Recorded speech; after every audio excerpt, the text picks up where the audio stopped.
திருச்சி மாநகரில் உள்ள உலக மீட்பர் பசிலிக்காவின் 144ஆம் ஆண்டு பங்கு திருவிழா கொடியேற்றத்துடன் துவங்கியது.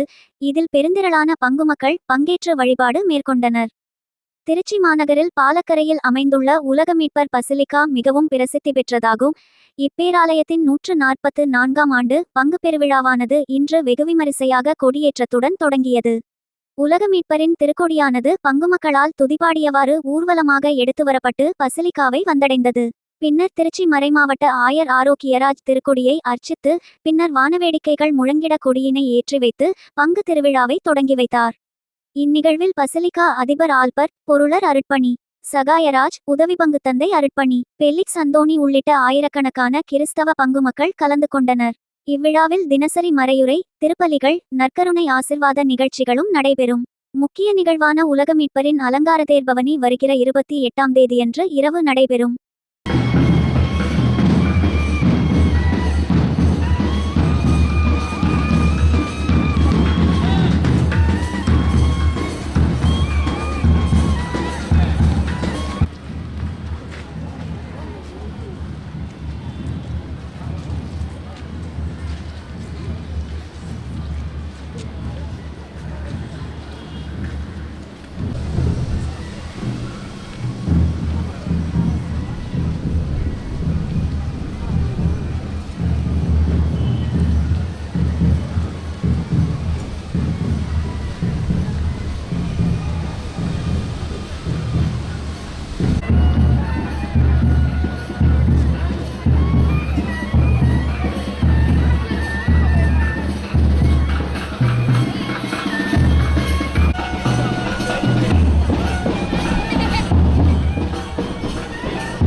மன்றாடுவோமாக.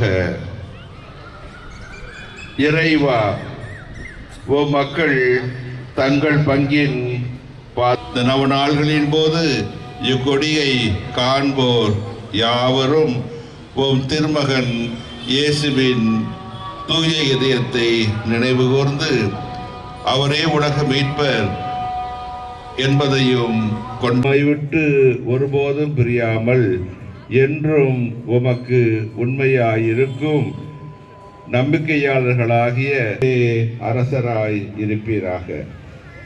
இவர்கள் அனைவரும் பசியாலும் துன்பத்தாலும் வருந்தி சாகாதபடி தங்கள் தந்தையின் நிலைமையை அதற்கு தந்தருளும்.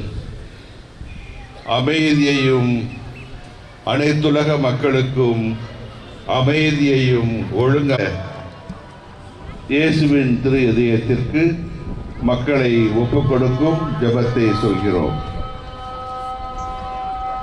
இனிய இயேசுவே, மக்களின் மீட்பரே, உமது கொடிமரத்தின் முன்பாக பணிந்து வணங்கும் அடியோர் மீது இரக்கமாயிரும். நாங்கள் உமக்கு உரிமையான ஆட்சி வருக.